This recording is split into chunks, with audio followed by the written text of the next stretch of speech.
Hi friends, ಎಲ್ಲರಿಗೂ ನಮಸ್ಕಾರ. Welcome to my channel. ಇವತ್ತಿನ ವಿಡಿಯೋದಲ್ಲಿ ಸಂಕ್ರಾಂತಿ ಹಬ್ಬದ ವಿಶೇಷವಾಗಿ ದೇವಸ್ಥಾನದ ಶೈಲಿಯಲ್ಲಿ ಮಾಡುವಂತಹ ಸಿಹಿ ಪೊಂಗಲ್ ಯಾವ ರೀತಿಯಾಗಿ ತುಂಬ ಸುಲಭವಾಗಿ ಮನೆಯಲ್ಲೇ ಮಾಡೋದು ಅಂತ ತಿಳಿಸ್ಕೊಡ್ತಾ ಇದ್ದೀನಿ.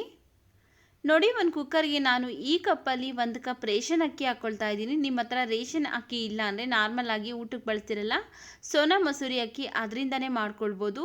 ರೇಷನ್ ಅಕ್ಕಿ ಇದ್ದರೆ ರೇಷನ್ ಅಕ್ಕಿಯಲ್ಲಿ ಮಾಡ್ಕೊಳ್ಳಿ, ತುಂಬ ಟೇಸ್ಟಿ ಆಗಿರುತ್ತೆ.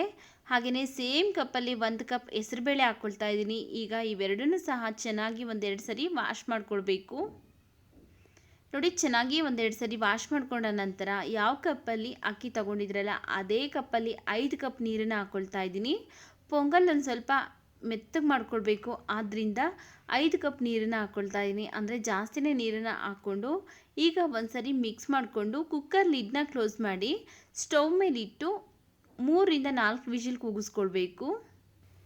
ನೋಡಿ, 3 ವಿಜಿಲ್ ಬಂದು ಕಂಪ್ಲೀಟಾಗಿ ತಣ್ಣಗಾದ್ಮೇಲೆ ಕುಕ್ಕರ್ ಓಪನ್ ಮಾಡ್ತಾ ಇದ್ದೀನಿ. ನೋಡಿ, ಬೇಳೆ ಮತ್ತು ಅಕ್ಕಿ ಎಲ್ಲ ಚೆನ್ನಾಗಿ ಬೆಂದಿದೆ. ಇದೇ ರೀತಿಯಾಗಿ ತುಂಬ ಚೆನ್ನಾಗಿ ಸಾಫ್ಟಾಗಿ ಬೆಂದಿರಬೇಕು.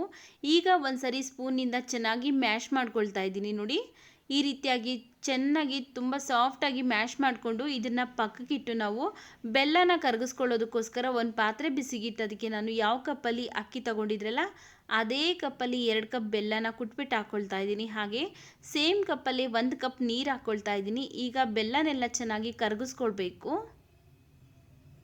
ಪಾಕ ಬರೋಷ್ಟಿಲ್ಲ, ಜಸ್ಟ್ ಬೆಲ್ಲನ ಕರಗಿಸಿದ್ರೆ ಸಾಕಾಗುತ್ತೆ. ನೋಡಿ, ಕರಗಿದೆ. ಈಗ ಸ್ಟವ್ನ ಆಫ್ ಮಾಡಿಕೊಂಡು ನಾವು ಏನಿಲ್ಲಿ ಮ್ಯಾಶ್ ಮಾಡಿ ಇಟ್ಕೊಂಡಿರುವಂಥ ಅನ್ನಕ್ಕೆ ಈ ಬೆಲ್ಲನ ಶೋಧಿಸ್ಕೊಳ್ತಾ ಇದ್ದೀನಿ. ನೋಡಿ, ಈ ರೀತಿಯಾಗಿ ಕಸ ಎಲ್ಲ ಇರುತ್ತೆ, ಆದ್ದರಿಂದ ಬೆಲ್ಲನ ಕರಗಿಸ್ಬಿಟ್ಟು ನಂತರ ಶೋಧಿಸ್ಕೊಳ್ಬೇಕು. ಈಗ ಇವಿಷ್ಟನ್ನು ಚೆನ್ನಾಗಿ ಒಂದಕ್ಕೊಂದು ಮಿಕ್ಸ್ ಆಗೋ ಥರ ಮಿಕ್ಸ್ ಮಾಡ್ಕೊಳ್ಳೋಣ.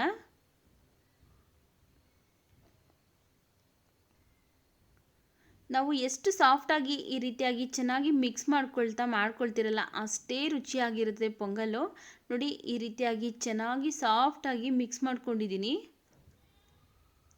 ಈಗ ಸ್ಟವ್ ಮೇಲಿಟ್ಟು ಒಂದು 4 ನಿಮಿಷ ಚೆನ್ನಾಗಿ ಕುದಿಸ್ಕೊಳ್ಬೇಕು. ಈಗ ಇದಕ್ಕೆ ನಾನು ಒಂದು ಅರ್ಧ ಕಪ್ ಆಗುವಷ್ಟು ಒಣಕೊಬ್ಬರಿನ ತುರಿದ್ಬಿಟ್ಟು ಹಾಕ್ಕೊಳ್ತಾ ಇದ್ದೀನಿ. ಹಾಗೆ ಒಂದು ಅರ್ಧ ಸ್ಪೂನ್ ಆಗುವಷ್ಟು ಏಲಕ್ಕಿ ಪೌಡ್ರ್ ಹಾಕ್ಕೊಳ್ತಾ ಇದ್ದೀನಿ. ಏಲಕ್ಕಿ ಪೌಡ್ರನ್ನ ಹಾಕಿದ್ದಾದಮೇಲೆ ಒಂದ್ಸರಿ ಚೆನ್ನಾಗಿ ಮಿಕ್ಸ್ ಮಾಡ್ಕೊಳ್ತಾ ಇದ್ದೀನಿ. ಇವಿಷ್ಟು ಮಿಕ್ಸ್ ಆಗೋ ಥರ. ನಿಮ್ಮ ಹತ್ರ ಏನಾದರೂ ಪಚ್ಚಕರ್ಪೂರ ಇದ್ದರೆ ಅದನ್ನು 1 ಚಿಟಿಕೆ ಆಗೋಷ್ಟು ಈ ಟೈಮಲ್ಲಿ ಹಾಕ್ಕೊಂಡು ಮಿಕ್ಸ್ ಮಾಡ್ಕೊಳ್ಳಿ. ನನ್ನ ಹತ್ರ ಪಚ್ಚಕರ್ಪೂರ ಇಲ್ಲ, ಅದಕ್ಕೆ ನಾನು ಸ್ಕಿಪ್ ಮಾಡ್ಕೊಳ್ತಾ ಇದ್ದೀನಿ. ನೋಡಿ, ಈಗ ಇದನ್ನು ಕುದಿಯೋದಕ್ಕಿಟ್ಟು ನಾವು ದ್ರಾಕ್ಷಿ ಗೋಡಂಬಿ ಫ್ರೈ ಮಾಡ್ಕೊಳ್ಳೋಣ. ಒಂದು ಪ್ಯಾನ್ ಬಿಸಿಗಿಟ್ಟು ಅದಕ್ಕೆ ನಾನು 3 ಸ್ಪೂನ್ ತುಪ್ಪ ಹಾಕ್ಕೊಳ್ತಾ ಇದ್ದೀನಿ. ನೋಡಿ, ತುಪ್ಪ ಎಲ್ಲ ಚೆನ್ನಾಗಿ ಕರಗಿದ್ದಾದಮೇಲೆ ಈಗ ಇದಕ್ಕೆ 3 ಸ್ಪೂನ್ ಗೋಡಂಬಿ ಹಾಕ್ಕೊಳ್ತಾ ಇದ್ದೀನಿ. ಗೋಡಂಬಿನ ಲೈಟಾಗಿ ಬಣ್ಣ ಚೇಂಜ್ ಆದಮೇಲೆ ಈಗ ಇದಕ್ಕೆ ನಾನು ಒಂದು 3 ಸ್ಪೂನ್ ಒಣದ್ರಾಕ್ಷಿ ಹಾಕ್ಕೊಳ್ತಾ ಇದ್ದೀನಿ. ನೋಡಿ, ಈ ರೀತಿಯಾಗಿ ಲೈಟಾಗಿ ಬಣ್ಣ ಚೇಂಜ್ ಆದಮೇಲೆ 3 ಸ್ಪೂನ್ ಒಣದ್ರಾಕ್ಷಿನ ಹಾಕ್ಕೊಂಡು ಫ್ರೈ ಮಾಡ್ಕೊಳ್ಬೇಕು. ಇವಿಷ್ಟನ್ನು ಲೈಟಾಗಿ ಬಣ್ಣ ಚೇಂಜ್ ಆಗೋ ಥರ ಫ್ರೈ ಮಾಡ್ಕೊಳ್ತಾ ಇದ್ದೀನಿ. ನೋಡಿ, ಈ ರೀತಿಯಾಗಿ ಫ್ರೈ ಮಾಡ್ಕೊಂಡಾಗಿದೆ. ಈಗ ಸ್ಟವ್ನ ಆಫ್ ಮಾಡಿಕೊಂಡು ಇದು ತುಪ್ಪದ ಸಮೇತನೇ ನಾವು ಏನು ಮಾಡಿಟ್ಕೊಂಡಿರುವಂತಹ ಪೊಂಗಲ್ಗೆ ಹಾಕ್ಕೊಳ್ತಾ ಇದ್ದೀನಿ. ನೋಡಿ, ಚೆನ್ನಾಗಿ ಕುದೀತಾ ಇದೆ. ಈಗ ಇದಕ್ಕೆ ತುಪ್ಪ ಸಮೇತನೇ ಇದನ್ನು ಸೇರಿಸ್ಕೊಂಡು ಚೆನ್ನಾಗಿ ಮಿಕ್ಸ್ ಮಾಡ್ಕೊಳ್ತಾ ಇದ್ದೀನಿ. ನೋಡಿ, ಈಗ ಚೆನ್ನಾಗಿ ಮಿಕ್ಸ್ ಮಾಡ್ಕೊಂಡಾದಮೇಲೆ ಸ್ಟವ್ನ ಆಫ್ ಮಾಡ್ಕೊಳ್ಳೋಣ.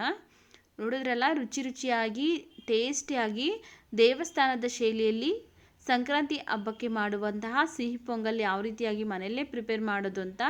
ಈ ವಿಡಿಯೋ ನಿಮಗೆ ಇಷ್ಟವಾಗಿದ್ದರೆ ಈ ವಿಡಿಯೋಗೊಂದು ಲೈಕ್ ಮಾಡಿ, ಈ ವಿಡಿಯೋನ ನಿಮ್ಮ ಫ್ಯಾಮಿಲಿ ಫ್ರೆಂಡ್ಸ್ಗೆ ಶೇರ್ ಮಾಡಿ.